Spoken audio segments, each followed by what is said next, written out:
So, the net force on a car traveling around the curve is the centripetal force, Fc, is equal to mv squared over r, directed toward the center of the curve. Now, for a level curve, this is important, there are two types of curves. There are level curves, which are flat, like when you make a left turn around the corner. The centripetal force will be supplied by the friction force between the tires and the roadway. So it is friction that is actually pushing you towards the center of your turn. Okay? And if you have poor tires, then there's less friction and less likely going to make the curve. A bank, excuse me. Excuse me. A bank curve can supply the centripetal force by the normal force and the weight without relying on friction. Okay, so we're going to look at bank curves a little bit later, too. Level curves are sort of simple. So I have two pictures here to show you. The first one is obviously top-down. All right? So here we're looking at a car making a left turn going around a circular curve, and the centripetal force Fc is provided by friction on the wheels. So there's two of them, I guess, right?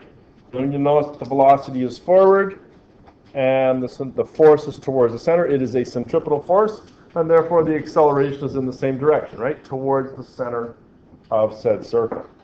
If you look at the back of the car, and no, I didn't draw that picture. I couldn't draw that nice. The weight force is down, force of gravity is down, and the normal force is up, right? And again, you can see here, sketched in at the bottom, Fc, the centripetal force, is directed towards the center of the circle.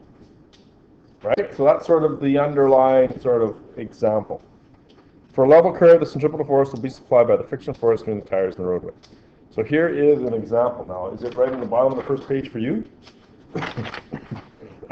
It is. What must be the coefficient of friction between the tires and the level roadway to allow a car to make a curve of radius 350 meters at a speed of 80 kilometers an hour? So they're asking you for the mu value, right? What must be the coefficient of friction that you can actually go around this corner at that speed? And obviously, the faster you go, the more friction is required. Maybe that's not obvious. I don't know. The faster you go, the more friction is required. So again, for a level curve, the force of friction is the only horizontal force on the car and provides a centripetal force. This can be seen from the free body diagram above. Flip the page. Oh, there it is there. All right, so here's another sort of view of the same thing. Here's the top-down view. Here's our radius of curve of 350 meters. The net force is towards the center. That net force is the centripetal force, which is made up of mv squared over r. Where did they get this value right here? V equals 22.2. Where did they get that? They did this. They took 80 kilometers an hour and they divided by 3.6. Right? Okay, so it must be in meters per second. Step number one mark action. The net force must be horizontal, pointing towards the center of the circle, and only the friction force is available to provide it. The normal force and the weight simply cancel each other out. Calculations are easier if the speed is expressed in meters per second, so we'll convert that first. Now we can calculate the necessary centripetal force. So how am I going to do this? We know the speed, we know the radius, right? So we can find the centripetal force. Fc is equal to mv squared over r. And I'm going to start putting capitals because I can't make the small letters. You guys already have this on your page, don't you? I hate that. Every time I get to this part, I go, why are they not writing anything down? What am I going to do with the mass? What happens on your page? Do we know the mass of the car? Yep. What am I going to do? I'm going to leave it as m. V squared is that 22.2 squared, and the radius is 350, and you go ahead and tell me what it is now. How much? 1.41 m? Okay, so the centripetal force is 1.41 times the mass. Now, for this flat curve, the centripetal force is supplied by friction force, and from way back when, friction force is mu Fn, or if you prefer, mu equals Ff over Fn.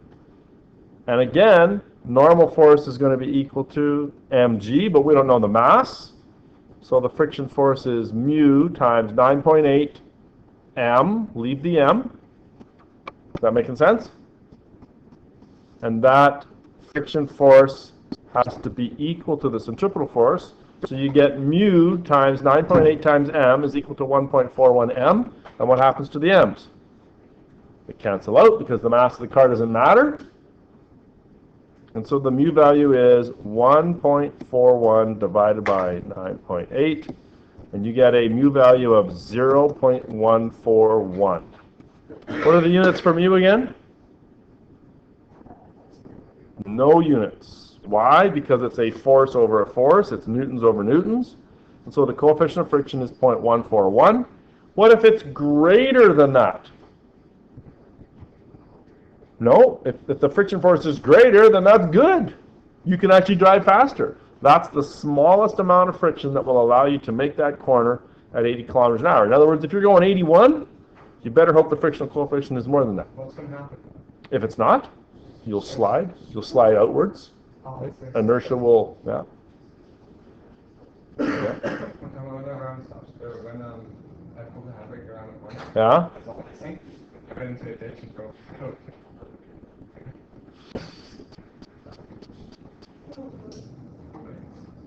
Of course, any coefficient of friction greater than 0.141 will keep the car from slipping. This is the minimum value for mu, the smallest possible value. Notice that the force of friction is perpendicular to the velocity, but it is still in the direction necessary to oppose the motion that would occur without friction. The car will slide away from the center to the right in this diagram if it encounters a patch of low friction surface like ice or oil. Therefore, the friction force is directed towards the center. Notice, too, that we are dealing with static friction. A piece of tire in contact with the road is momentarily at rest with respect to the road. The force of static friction is somewhat greater than the force provided by kinetic friction if the tires start to skid. You'll also notice that what doesn't matter in this question? Mass. The mass of the car does not matter. Which is good, because if your car is bigger, you shouldn't have to go slower around a corner, right? Pardon me? If you're top heavy, that's a slightly different thing, right? That's a transfer of center of gravity, and it's not quite the same thing as what's happening here. I mean, you'd flip, but that's not because of friction. Right? That's got to do with your center of gravity.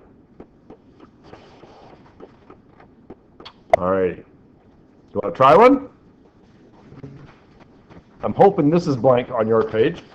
It's all filled out. Is it, Josh? You must have got the special one. This time, now, engineers are more likely concerned with what's the maximum speed. They don't actually want to find out what the maximum coefficient of friction is because they can't do a lot to change the coefficient of friction, but they can recommend the speed.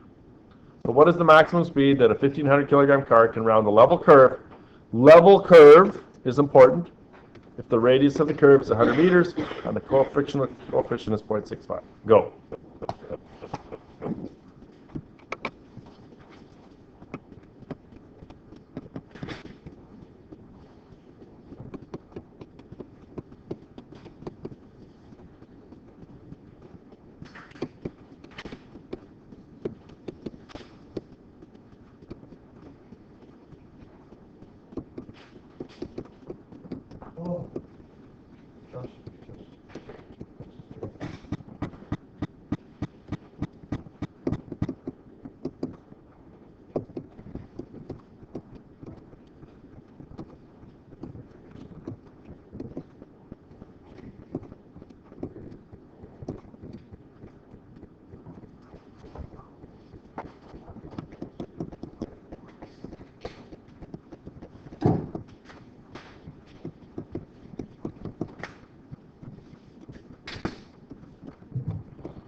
Did you get 25.2 meters per second? Yeah? So, you might have, yeah. So what did I do here? I said F, the friction force is provided by the centripetal force. So I found my FF. You'll notice that I used the mass of the car here, even though I said it didn't matter. right? I got the mu values 0.65, FF over mg, that's the Fn. I use the 1500, so in other words, inside, this is 0.65 times 1500 times 9.8. So inside this 9555, there's a times by 1500, right? And then over here, I said that FF is equal to the FC, which is mv squared over r. And then in that 9555, what did I do here? I divided by 1500. So what I did was I multiplied by 1500 and then divided by 1500. In other words, canceled it out. Okay, so you might have done that a slightly different way, and that's absolutely fine. You get 25.2. Most people like their speed limits posted in kilometers per hour, so if you multiply that by 3.6, you get 90.9 kilometers per hour. Now, do you think the Highways Department is going to post a sign that says maximum speed 90.9 kilometers per hour? No, What are they going to post, Martin? I don't know, because that corner around going to my place, it says 40, Death Corner. but, Is that what it's no, called? no, just the corner. Oh. Sorry, like the one coming by the RM office. Oh, okay, That one yeah. says 40. Like on the little approach there? Like, okay. It says 40, but Yeah. I'm be around it. And you made it? Yeah, I took it really wide so I could see. Took it really wide so I could see. Well, so that I wouldn't, if I took it really sharp, it would start going. Oh. I didn't stay. Yeah. I'm guessing that that 90.9 is the absolute max, so they would probably post it maybe down to 40. I don't know what the margin of error would be. They probably don't want to tell you that, because then people are going to try to see how close they can get. Okay? But places like in the park, you know, where you're coming through and it's 80 and then it drops down to 70. Why is it down to 70? Because of this. Right? There's a certain speed you can go around that corner. So they're trying to keep it safe. So expect a horizontal curve question on the test. They're relatively straightforward. Example 9. Okay, now example number 9. The only reason that I put them both there, because that's all you need is a space for that. Flip ahead to the next page and then we'll come back to example 9. Let me explain the theory. I just saved a piece of paper by doing it that way, that's all. Okay, now bank curves are a little bit more complicated. Civil engineers generally bank curves on roads in such a manner that a car going around the curve at the recommended speed does not have to rely on friction between its tires and the road surface in order to round the curve. Suppose that the radius of curvature of a given curve is 60 meters and that the recommended speed is 40 kilometers an hour. At what angle should the curve be banked? Now, if you have watched NASCAR, you'll know that as the cars go around the curves are banked and quite steep, in fact. Why do they do that? Same thing happens in cars. So they don't wreck the tires So they don't slide off the road. for that. They don't slide off the track. So they don't what, Martin? What'd you say, Martin? Oh my God. And the steeper the bank, that means what? The faster they can go, because people like cars going fast. Okay. So, here is a weird diagram. So as the car, now it's kind of hard to visualize here. This is a poor drawing of a car, and this is the curve. So you have to imagine this is like a cross section. So I'm looking at the rear end of the car, and it's going into the screen, and it's going sort of around, and we'll say to the left, I guess, right? And we're looking at the back end of it. If this was a ramp, and it is a ramp, which direction is the FD? Remember this stuff? Right? The FD, the force down the plane, the force that is parallel, the force of gravity, the component of gravity that is parallel to the surface down the plane. Right? It's towards the center. So in other words, gravity is helping you make this corner. Mass times gravity is, again, straight down. Right? And then the normal force, this is Fn right here. Like so. Okay, so consider a car of mass m going around the curve. The car's weight, mg, acts vertically downward. The road surface exerts an upward normal force F on the car. This should be Fn. The vertical component of the reaction must balance the downward weight of the car. So, in other words, and that what we're talking about here, this little diagram here in red, this, oh, I just did it in black. This thing right here is blown up over here. Okay, so this little triangle here is over here. This is our Fn. And then the components of that, F cos theta, so Fn cos theta, Fn sine theta, this being the angle right here, And what is this value straight down? Well, it's weight, force, or mass times gravity. And because the car doesn't accelerate up or down, or doesn't accelerate vertically, F cos theta is equal to mg. The up component, the vertical component of the normal force, which is F cos theta, is balanced by weight force mg. So F cos theta is equal to mg. Everybody good with that? The horizontal component of the reaction, F sine theta, that's this one up here, acts towards the center of curvature of the road. This component provides the force toward the center of the curvature of the road, which the car experiences as it rounds the curve. In other words, oh, and here's where I have to go to my notes because I always forget. In other words, F sine theta, this one right here, is going towards the center, so it's the centripetal force. F sine theta is equal to the centripetal force, which is, of course, mv squared over r. Okay, so this center part, center seeking, this part component of the normal force acts towards the center of the curve. Now, if you look at this diagram right here and you take F sine theta and F cos theta, opposite over adjacent gives you what in a right triangle? Opposite over adjacent gives you tan. So opposite of excuse me, opposite tan theta is opposite over adjacent. I'm deriving a formula here. What's the opposite one? F sine theta. What's the adjacent? F cos theta.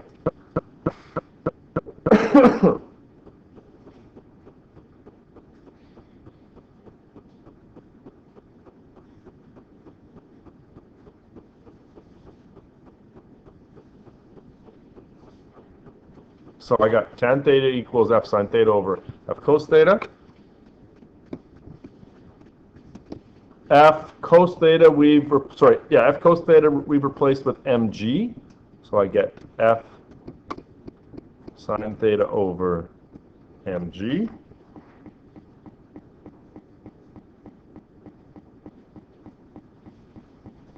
And whoops, I went one too far here. F sine theta, can you erase? Did you use pencil? F sine theta, what did I just say it equals to? mv squared over r. Tan theta is equal to mv squared over r all over mg. What happens to the masses? They cancel, that's good. The mass of the car doesn't matter. And you get tan theta is equal to v squared over rg. That is true for bank curves.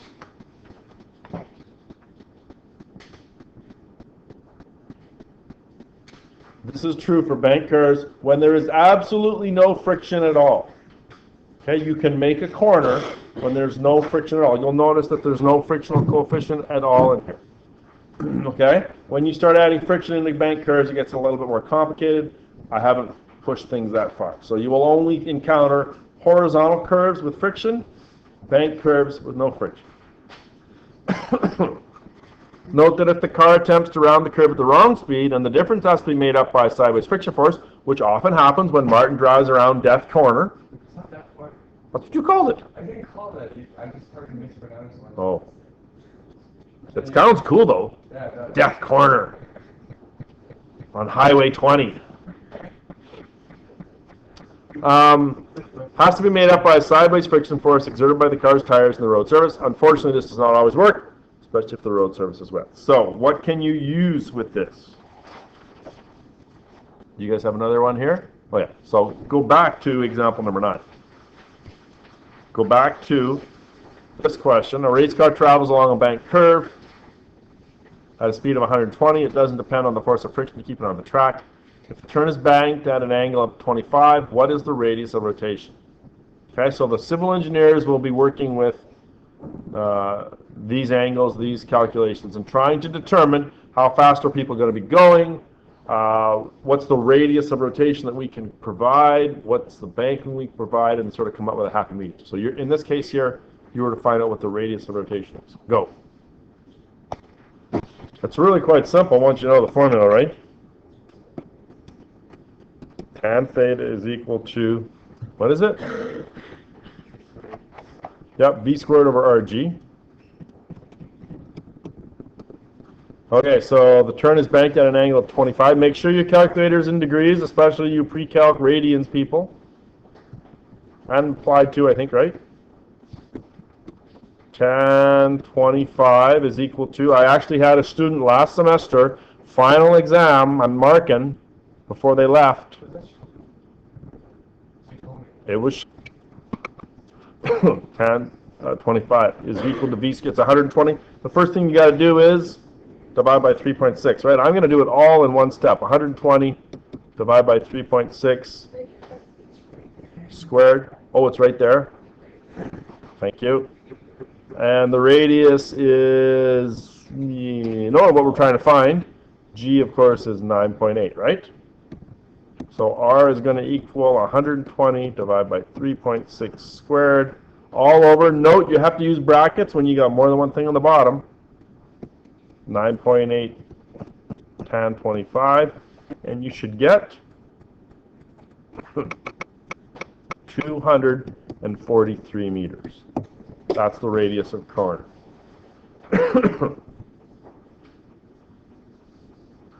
How sharp of a corner is that? Is that pretty sharp? Do you know? Any idea? It's kind of tough to visualize, right? Think about the track out back. It's a 400-meter track, right? How wide is that, do you think? 15. Well, what's the width of a football field? CFL is considerably wider than that. So that's about NFL width. Anyone know? Probably in feet. Large. Medium. L-A-R-D-E. 70, 60. 75. 40. NFL field dimensions. It's 160 feet wide.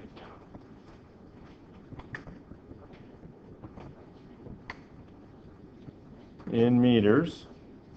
It's 53. Plus there's considerable amount of space extra, right? So let's say 50, let's say 55. Right? So if that's from there to there is 55, which makes the center, like from there to there, would be half of that, right? So even if that's 60, that would be about a 30-meter radius of curvature, So it's 300. right? So 243 is not very steep at all, not very sharp at all, right? It's quite gentle curve. Now remember, you're going at 120, right? Yeah. Alrighty, is there anything else on that page? I think that's it, right? Just examples or questions? Okay, so there are, on the back there are some unbanked curves, in other words, horizontal curves, flat ones. There's 6 of them. There's banked curves. There's a couple ones that have airplanes. When airplanes go around corners, it's the same principle. Okay, they're a little bit of a challenge. Give those a whirl. You will notice that over on the very back page, questions 7 and 8 are marked bonus. I have yet to have a student find a way to successfully get those right answers. 7 and 8. So those are a challenge questions. You will not see those on the test, but if you can figure those out, I'd be happy to see the solution. I haven't figured them out myself. I have to spend a lot of time on mind you, but okay. So I'm going to give you some time to work. I'm going to give you tomorrow and Wednesday to get yourself ready. Test for Thursday. Oh, wow. What's this language again? Circles. Something goes down. Yeah. Circles.